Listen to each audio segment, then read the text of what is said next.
ಎಲ್ಲರಿಗೂ ನಮಸ್ಕಾರ ಸ್ನೇಹಿತರೆ. A star behind the story YouTube ಚಾನೆಲ್ಗೆ ಸ್ವಾಗತ. ಕನ್ನಡ ಸಿನಿಮಾ ರಂಗದಲ್ಲಿ ದೊಡ್ಡ ಮನೆ ಅಂದರೆ ಡಾಕ್ಟರ್ ರಾಜ್ಕುಮಾರ್ ಕುಟುಂಬದ ಸೇವೆಯನ್ನ ಎಂದಿಗೂ ಮರೆಯಲು ಆಗುವುದಿಲ್ಲ. ಅದರಲ್ಲೂ ಕನ್ನಡ ಸಿನಿಮಾ ರಂಗವನ್ನ ಬೇರಿಂದ ಗಟ್ಟಿಯಾಗಿ ಬೆಳೆಸಿದ ಕೀರ್ತಿ ಕನ್ನಡಿಗರ ಪಾಲಿನ ಅಣ್ಣವರಿಗೆ ಸಲ್ಲಬೇಕು. ನೂರಾರು ಚಿತ್ರ ಮಾಡಿ 200 ತಲೆಮಾರಿಗೆ ಮಾದರಿಯಾಗಿರುವ ಡಾಕ್ಟರ್ ರಾಜ್ಕುಮಾರ್ ಎಂದಿಗೂ ಸಿಗರೇಟ್ ಮತ್ತು ಮದ್ಯಪಾನದ ಬಗ್ಗೆ ಸಿನಿಮಾದಲ್ಲಿ ತೋರಿಸಲಿಲ್ಲ. ಆದರೆ ನಟ ಶಿವಣ್ಣ ತಮ್ಮ ಸಿನಿಮಾದಲ್ಲಿ ಸಿಗರೇಟ್ ಹಿಡಿದಾಗ ಏನ್ ಹೇಳಿದ್ರಂತೆ ಗೊತ್ತಾ? ಡಾಕ್ಟರ್ ರಾಜ್ಕುಮಾರ್ ಕರ್ನಾಟಕ, ಭಾರತ ಮಾತ್ರವಲ್ಲದೆ ಇಡೀ ಜಗತ್ತಿನಾದ್ಯಂತ ಬಹುದೊಡ್ಡ ಹೆಸರನ್ನ ಗಳಿಸಿದ್ದ ನಟ.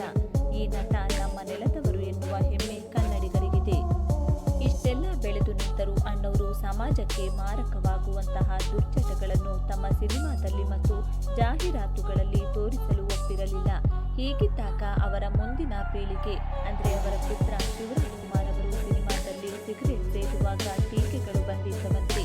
ಆಗ ಅವರ ನಟ ರಾಜ್ಕುಮಾರ್ ಏನ್ ಹೇಳಿದ್ರು ಗೊತ್ತೇ? ಹೌದು, ಅವರು ಶಿವರಾಜ್ಕುಮಾರ್, ರಾಜ್ಕುಮಾರ್ ಅಲ್ಲ. ರಾಜ್ಕುಮಾರ್ ಅವರು ಹೇಗೆ ಸಾರ್ವಕಾಲಿಕ ಶ್ರೇಷ್ಠ ನಟ ಎನ್ನುವ ಪ್ರಶ್ನೆಗೆ ಇಲ್ಲಿ ಒಂದೇ ವಾಕ್ಯದ ಉತ್ತರ ಇದೆ. ತಮ್ಮ ಪುತ್ರ ಸಿನಿಮಾದಲ್ಲಿ ಸಿಗರೇಟ್ ಸೇದುವ ಸೀನ್ನಲ್ಲಿ ನಟಿಸುವಾಗ ಟೀಕೆ ಮಾಡಿದವರಿಗೆ ಸರಿಯಾದ ಉತ್ತರ ನೀಡಿದ್ದರಂತೆ. ಡಾಕ್ಟರ್ ರಾಜ್ಕುಮಾರ್ ಅವರ ಕಾಲಘಟ್ಟದ ಸಿನಿಮಾಗಳು ಬೇರೆ ರೀತಿ ಇದ್ದವು. ಆದರೆ ಶಿವರಾಜ್ಕುಮಾರ್ ಅವರು ಸಿನಿಮಾ ಇಂಡಸ್ಟ್ರಿಗೆ ಬಂದಾಗ ಪರಿಸ್ಥಿತಿ ಬದಲಾಗಿತ್ತು. ಹೀಗಿದ್ದಾಗ ಅವರ ನಿರ್ಧಾರವನ್ನ ನಾವು ಪ್ರಶ್ನೆ ಮಾಡಲು ಆಗಲ್ಲ. ನಾನು ಮಾಡಿಲ್ಲ ಅಂದ್ರೆ ಅವರು ಮಾಡಬಾರದು ಅಂತ ನಿಯಮ ಇಲ್ಲ. ಸಿನಿಮಾವನ್ನ ಸಿನಿಮಾ ರೀತಿಯೇ ನೋಡಿ ಎನ್ನುವ ಸಂದೇಶ ಕೊಟ್ಟಿದ್ದರಂತೆ ಕನ್ನಡಿಗರ ಪ್ರೀತಿಯ ಅವರ ನಟ doctor Rajkumar. Hattrick hero Shivanna ಹೇಳಿದ್ದೇನು? ಹೀಗೆ ಡಾಕ್ಟರ್ ರಾಜ್ಕುಮಾರ್ ಅವರು ಕನ್ನಡಿಗರಿಗೆ ಸಾಲು ಸಾಲು ಸಿನಿಮಾಗಳನ್ನು ನೀಡಿದ್ರು. ಅಲ್ಲದೆ ತಮ್ಮ ಜೀವನದಲ್ಲೂ ಕನ್ನಡತನವನ್ನ ಮೈಗೂಡಿಸಿಕೊಂಡು ಜೀವನ ಸಾಗಿಸಿದರು ಈ ನಟ. ಈ ಕುರಿತು ನಟ ಶಿವರಾಜ್ಕುಮಾರ್ ಅವರು ತಮಿಳು ಭಾಷೆಗೆ ನೀಡಿದ ಖಾಸಗಿ ಸಂದರ್ಶನದಲ್ಲಿ ಮುಕ್ತವಾಗಿ ಮಾತನಾಡಿದ್ದಾರೆ. ತಮ್ಮ ತಂದೆಯ ಗುಣವನ್ನ ಶಿವಣ್ಣ ಹೀಗೆ ಹಾಡಿ ಹೊಗಳಿದ್ದಾರೆ. ತಮಿಳು ಸಿನಿಮಾ ಕ್ಯಾಪ್ಟನ್ ಮಿಲ್ಲರ್ ಚಿತ್ರದಲ್ಲಿ ಶಿವಣ್ಣ ಅವರು ಇದೀಗ ರಜನಿಕಾಂತ್ ಅಳಿಯ ಧನುಷ್ ಜೊತೆಗೆ ನಟಿಸುತ್ತಿದ್ದಾರೆ.